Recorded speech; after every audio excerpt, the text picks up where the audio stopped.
So who has the heart to be able to love all beings, which is one of the requirements of a master?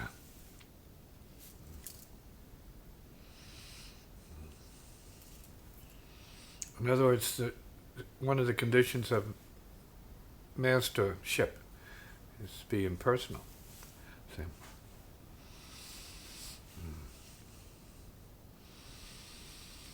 And have the heart open. Doesn't mean that you're going to stick around to love anybody and everybody, especially when they're not interested in that. And they're liable to kill you over your program or your gestures. See? And at the least misunderstand what you're doing. But from the point of view of practice, let's say meditation and insight, the heart has to be open to all. Not just the walls, not just the people you know, but to the whole picture, the whole thing, right? Let's say the heart is the universe. The universe is the heart, from that point of view. Living as that is the requirement for real practice.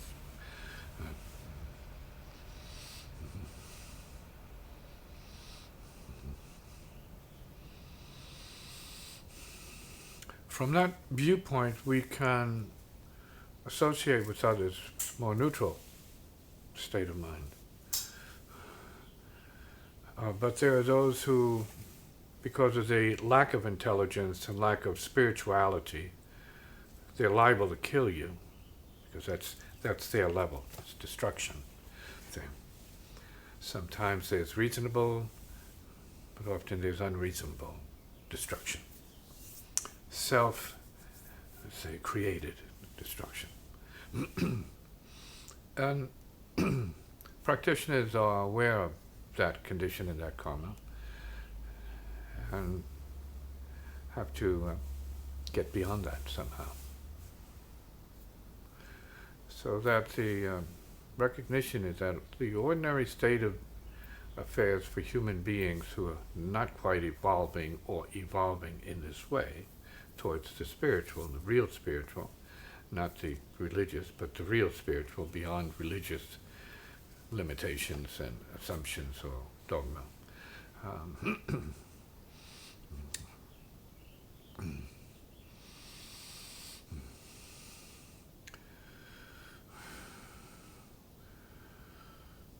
The references towards transcendence,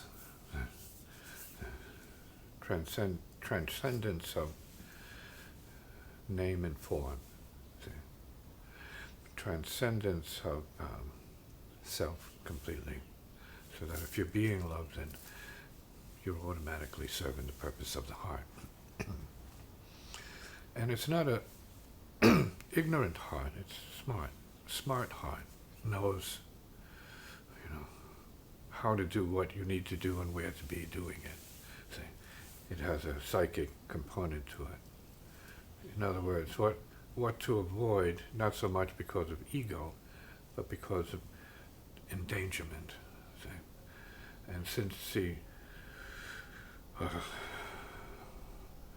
purpose of living as the heart is to love all beings, you can't physically do that, actually, but you can spiritually do that. So we have to be in a position, if we're moving in that direction of being loved, to be able to love all beings despite any beings being around. So that has to be the meditation. See? Sitting and putting the vibration of love out in all directions to all beings, because we're capable of that. That's the nature of the heart, without the so-called self and ego identification obstructing it ordinarily, or particularizing it, or focusing it on something less than the heart wide open. See?